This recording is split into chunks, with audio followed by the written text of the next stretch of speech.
স্বাগত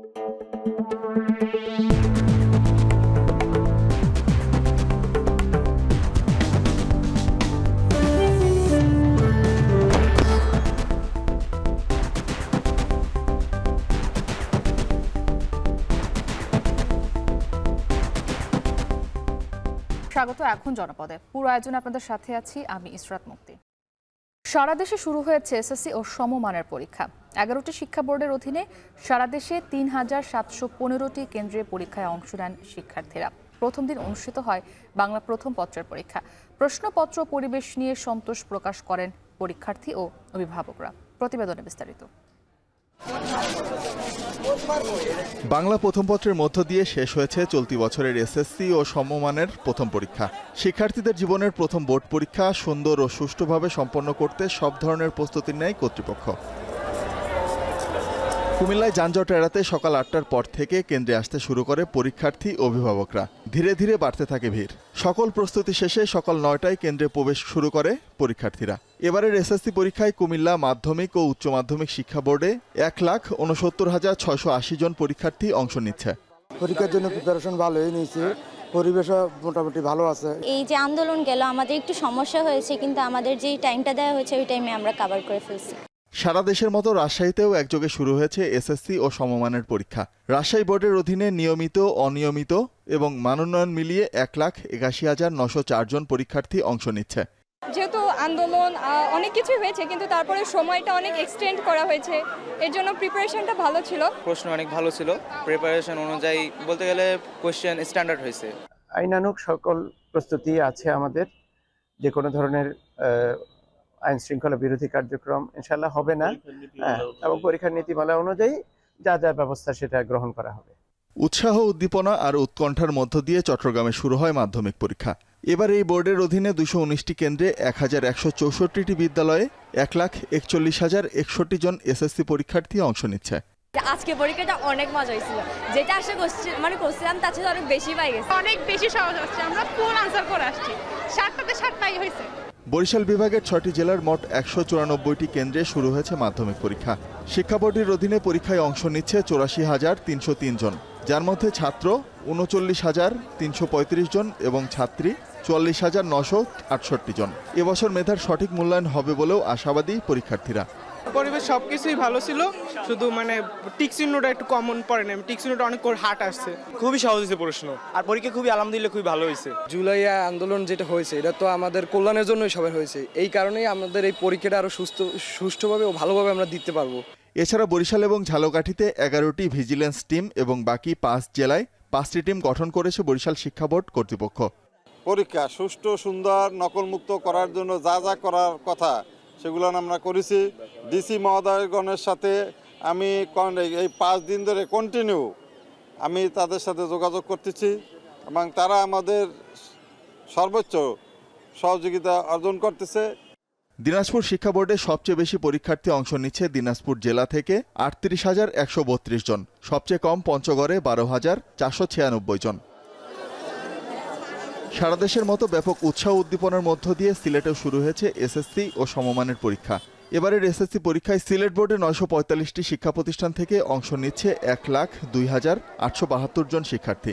আজকের পরীক্ষা আমাদের অনেক ভালো হয়েছে, আমাদের স্যাররা আমাদেরকে অনেক সহযোগিতা করেছেন। ভালো হয়েছে, সবগুলো আনসার করছে, প্রশ্ন মোটামুটি সহজ ছিল, আর পরীক্ষার পরিবেশে ভালোই ছিল, কোনো সমস্যা হয়েছে না, আমরা সুন্দর করে পরীক্ষা দিয়েছি। পরীক্ষা কেন্দ্রের ২০০ গজের মধ্যে ১৪৪ ধারা জারি থাকায় সকল প্রকার সভা, সমাবেশ, মিছিল সম্পূর্ণ নিষিদ্ধ করেছে শিক্ষা বোর্ড। শোভন মাহমুদ খান, এখন। প্রধান শিক্ষকের কারণে প্রবেশপত্র না পাওয়ায় পরীক্ষা দিতে পারেনি কক্সবাজারের উখিয়ায় হলদিয়া পালং আদর্শ বিদ্যাপীঠের ১৩ জন শিক্ষার্থী। এ ঘটনায় শিক্ষা প্রতিষ্ঠানের বাইরে বিক্ষোভ ও ভাঙচুর করেছেন শিক্ষার্থীদের স্বজন ও বিক্ষুব্ধ স্থানীয়রা। এ সময় স্বজনরা জানান সকালে প্রবেশপত্র দেওয়ার কথা ছিল ওই শিক্ষার্থীদের। প্রবেশপত্র সংগ্রহ করতে বিদ্যালয়ে এসে তারা গেটে তালা দেখতে পান। জেলা মাধ্যমিক শিক্ষা কর্মকর্তা জানান হলদিয়া পালং আদর্শ বিদ্যাপীঠ এখনও শিক্ষা প্রতিষ্ঠান হিসেবে একাডেমিক স্বীকৃতি না পাওয়ায় এই বিদ্যালয়ের শিক্ষার্থীরা অন্য একটি বিদ্যালয় থেকে পরীক্ষা দেওয়ার কথা ছিল, কিন্তু ওই বিদ্যালয়ের টেস্ট পরীক্ষায় তাদের অকৃতকার্য ঘোষণা করা হয়। তারা এসএসসি পরীক্ষায় ফর্মও পূরণ করেনি। তবে অন্য একটি স্কুল থেকে পরীক্ষা দেওয়ার আশ্বাস দিয়েছিল প্রধান শিক্ষক।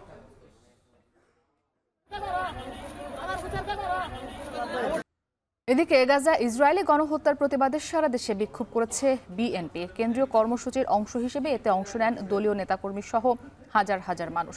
বিকেলে ময়মনসিংহ নগরীতে বিক্ষোভ মিছিল বের করে বিএনপি। এতে ব্যানার ফেস্টুন সহ দলের সহযোগী ও অঙ্গ সংগঠনের নেতাকর্মীরা অংশ নেন। মিছিলটি নগরীর গুরুত্বপূর্ণ সড়ক প্রদক্ষিণ করে। এ সময় ফিলিস্তিনের ভূখণ্ডে ইসরায়েলি আগ্রাসনের তীব্র নিন্দা জানানো হয়। সন্ত্রাস বন্ধে দেয়া হয় বিভিন্ন ধরনের স্লোগান। এইভাবে গাজায় ইসরায়েলি গণহত্যার প্রতিবাদে চট্টগ্রাম ও বরিশাল সহ দেশের বিভিন্ন জেলায় বিক্ষোভ মিছিল করে বিএনপি। এ সময় ইসরায়েলি আগ্রাসনের তীব্র নিন্দা জানান বক্তারা। অবিলম্বে গণহত্যা বন্ধে জাতিসংঘকে ভূমিকা রাখার আহ্বান জানানো হয়। বর্তমান অর্থনৈতিক সংকট বিবেচনা করে 2025-26 অর্থ বছরের বাজেটে বেসরকারি খাতে করের বোঝা না বাড়িয়ে কর হার যৌক্তিক ও আওতা বাড়ানোর দাবি জানিয়েছেন চট্টগ্রামের ব্যবসায়ীরা। সেই সঙ্গে রপ্তানি খাতকে সমৃদ্ধ ও বিনিয়োগ উৎসাহিত করতে আয়কর ও মূসকের আইনি জটিলতা নিরসন ও অডিটের নামে হয়রানি বন্ধের আহ্বান জানান তারা। আগ্রাবাদ ওয়ার্ল্ড ট্রেড সেন্টারে এনবিআর চেয়ারম্যানের সঙ্গে প্রাক বাজেট আলোচনায় এই দাবি জানানো হয়। প্রতিবেদনে বিস্তারিত। দেশের রাজস্ব আয়ের প্রায় 40% যোগান দেয় বাণিজ্যিক রাজধানী চট্টগ্রাম। একসময় বাজেটে চট্টগ্রামের বাণিজ্যিক সংগঠনগুলোর প্রস্তাব গুরুত্ব পেলেও বিগত অনেক বছর অবহেলিত নগরীর চেম্বার অফ কমার্স সহ অন্যান্য প্রতিষ্ঠানগুলোর প্রস্তাব। বৃহস্পতিবার এনবিআর চেয়ারম্যানের সঙ্গে প্রাক বাজেট আলোচনায় এ নিয়ে ক্ষোভ জানালেন চট্টগ্রামের ব্যবসায়ীরা। ব্যবসায়ীরা বলেন, দিন দিন কর ও মূসক নীতি সহজ না করে জটিল করা হচ্ছে। অগ্রিম আয়কর ও উৎসে কর কর্তনের জটিলতা সহ নানা হয়রানির অবসান চান তারা। বাজেট আলোচনার আগেই বাজেটটা তৈরি হয়ে যায়, চেম্বার থেকে প্রস্তাবনাগুলো যাওয়ার পরে দেখি খুব একটা কাজ হয় না। আইনে বেঁধে দিয়ে তো রপ্তানি বাড়ানো যাবে না। মাননীয় চেয়ারম্যান মহোদয়, আইনকে সহজ না করলে আমরা যদি সিম্পলিফিকেশনে যেতে না পারি, আজকের দিনে 2025-এ এসেও যদি আমরা জটিল প্রক্রিয়ার মধ্যে হাঁটি, তাহলে রপ্তানি বাড়বে কোত্থেকে? এছাড়া আগামী দিনে রফতানির চ্যালেঞ্জ মোকাবিলায় পোশাক শিল্পের জন্য সেন্ট্রাল বন্ডেড ওয়্যার হাউস স্থাপনের দাবি করেন পোশাক শিল্প মালিকরা। অডিটটাকে কিভাবে সিম্পলিফাই করা যায় এবং হয়রানি থেকে মুক্ত করা যায়, এই ব্যাপারে আমাদের প্রস্তাব থাকবে। বন্ডের বিভিন্ন ধরনের হয়রানি হয়, এই বন্ড কমিশনার সাহেব এখানে যদিও থাকেন, এই হয়রানি থেকে আমরা যেন গার্মেন্টসের ব্যবসায়ী যেন মুক্ত হতে পারে। আসছে বাজেটে বেসরকারি খাতে কর না বাড়িয়ে করদাতার সংখ্যা বাড়াতে সুনির্দিষ্ট পরিকল্পনা গ্রহণের আহ্বান জানান চট্টগ্রাম চেম্বার অফ কমার্সের প্রশাসক।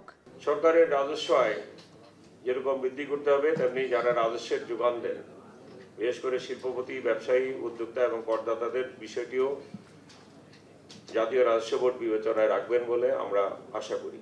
তাই যারা নিয়মিত রাজস্ব প্রদান করছেন তাদের উপরে করের বোঝা না বাড়িয়ে করের পরিসর বৃদ্ধির দিকে মনোযোগ দেওয়া সমীচীন বলে চট্টগ্রাম চেম্বার মনে করে। বাজেটে ভ্যাট ট্যাক্স নিয়ে বিদ্যমান সমস্যা নিরসনের চেষ্টা করা হবে বলে আশ্বস্ত করেন এনবিআর চেয়ারম্যান। এই সমস্যাগুলো দূর করার জন্য আমরা যেটা চাচ্ছি সেটা হলো টোটাল ফাংশনগুলোকে অটোমেট করে ফেলা। এখানে আমাদের যেহেতু ট্যাক্স দরকার, আমরা মিনিমাম ট্যাক্স প্রভিশনটা রাখবো, রেশনালও করবো। আরেকটা কাজ করব যে আপনি ফিউচারে যখন এনাফ প্রফিট করবেন তখন যাতে এই যে অতিরিক্ত ট্যাক্সটা দিচ্ছেন এটা অ্যাডজাস্ট করতে পারেন। এই সময় এনবিআর চেয়ারম্যান বলেন, 1.25 কোটি করদাতার মধ্যে 30 লাখেরই কর আয় শূন্য। তাই করের আওতা বাড়াতে 5 বছর মেয়াদী জরিপ চালানো হবে। আমরা প্রথমে সমস্যাগুলো চিহ্নিত করলাম। হাজেরা শিউলি, এখন চট্টগ্রাম। ভারতে পালিয়ে থাকা আওয়ামী লীগের নেতাকর্মীদের ফিরিয়ে আনার সর্বোচ্চ চেষ্টা চলছে বলে জানিয়েছেন স্বরাষ্ট্র উপদেষ্টা জাহাঙ্গীর আলম চৌধুরী।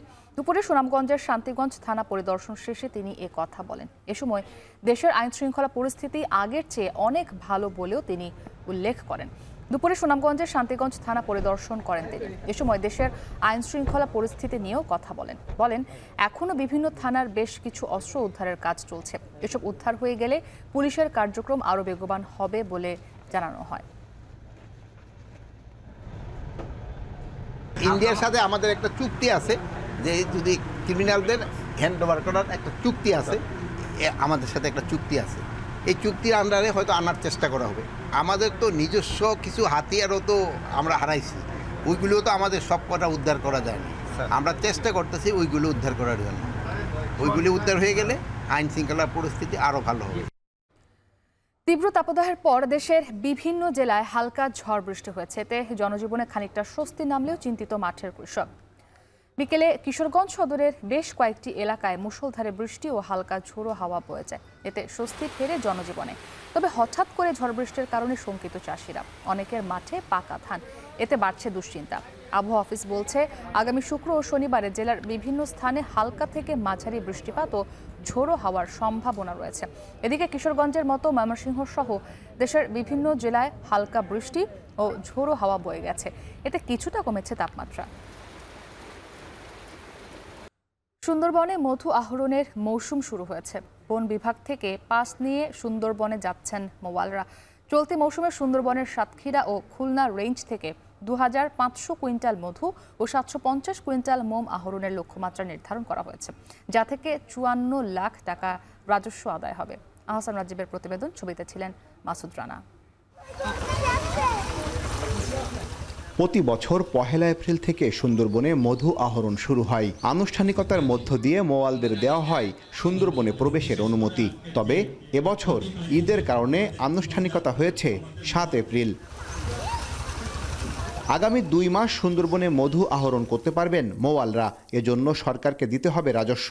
1 কুইন্টাল মধুর জন্য 1600 এবং মোমের জন্য মৌয়ালদের গুনতে হবে 2200 টাকা। মহাজনের থেকে ঋণ নিয়ে মধু আহরণের জন্য গেলেও মৌসুম শুরুর আগে অবৈধভাবে সুন্দরবন থেকে মধু চুরি হওয়ায় আশানুরূপ মধু না পাওয়ার শঙ্কায় তারা।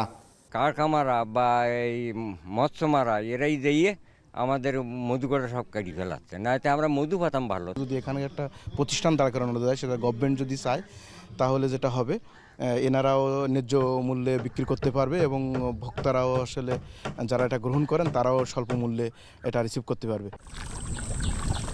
সুন্দরবনের সবচেয়ে ভালো মধু হয় খলিশা ফুল থেকে।